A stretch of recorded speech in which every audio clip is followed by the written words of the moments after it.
এভাবে করে খুব সহজেই কিন্তু আপনারা চাইলে বাসায় স্পেশাল ফ্রাইড রাইস তৈরি করে ফেলতে পারেন আমার রেসিপি ফলো করে।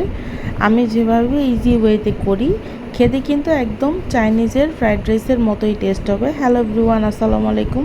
তো আজকে ফ্রাইড রাইস রান্নার জন্য প্রথমেই কিন্তু আমি মুরগির বুকের মাংসগুলোকে সুন্দর করে টুকরো টুকরো করে কেটে এটাকে আদা রসুন লবণ গোলমরিচ দিয়ে ম্যারিনেট করে রেখে তারপরে ভেজে নিয়েছি। পরিমাণ মতো চিংড়ি মাছও আমি ব্যবহার করেছি, ওগুলোকে আমি লবণ দিয়ে ভেজে নিয়েছি। তারপরে হচ্ছে 10টা ডিম ইউজ করেছি। আপনাদের রাইসের পরিমাণ অনুযায়ী করবেন, আমি জাস্ট উপকরণগুলো বলে দিচ্ছি, আপনারা আপনাদের পরিমাণ মতো অ্যাড করে নেবেন।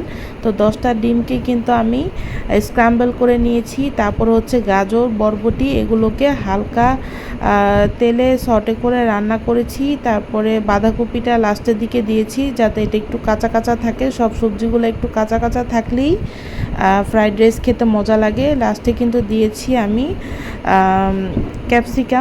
ক্যাপসিকামটা লাস্টের দিকে ব্যবহার করতে হবে, তাতে করেই হবে কি ক্যাপসিকামটা বেশি সিদ্ধ হবে না, খেতেও ভালো লাগবে।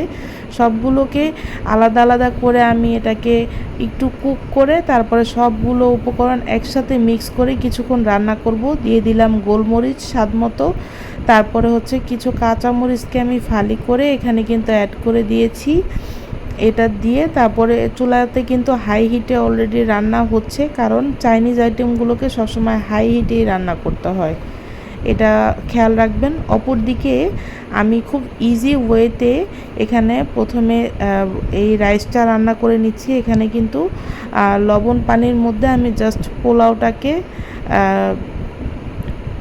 পোলাও যেভাবে রান্না করে পরিমাণ মতো পানি দিয়ে চাল দিয়ে আমি জাস্ট রাইসটা রান্না করে নিয়েছি। ফুল রান্না শেষ করার পর এখন আমি এই পাশে আবার ভাজিটা নাড়াচাড়া করতেছি, মানে সবজি চিকেনের যে মিক্সার, তো এই মিক্সারের মধ্যে কিন্তু আমি ডার্ক সস আর লাইট সয়া সস দুই ধরনের সস ব্যবহার করেছি। দিয়ে দিলাম স্বাদ মতো চিনি সবগুলো উপকরণ দিয়ে কিছুক্ষণ এটাকে কুক করে এখন কিন্তু ওই যে আমার পোলাওটা মানে ফ্রাইড রাইসটা রেডি। এটার উপর এখন সব উপকরণ দিয়ে তারপর এটাকে সুন্দর মতো মিক্স করে নিলেই কিন্তু 5 মিনিট ভাপে রাখলেই আমার ফ্রাইড রাইস রেডি হয়ে যাবে, যেহেতু আমি রাইসটা ফুল কুক করে নিয়েছি। এভাবে করলে খুব ইজি হয়।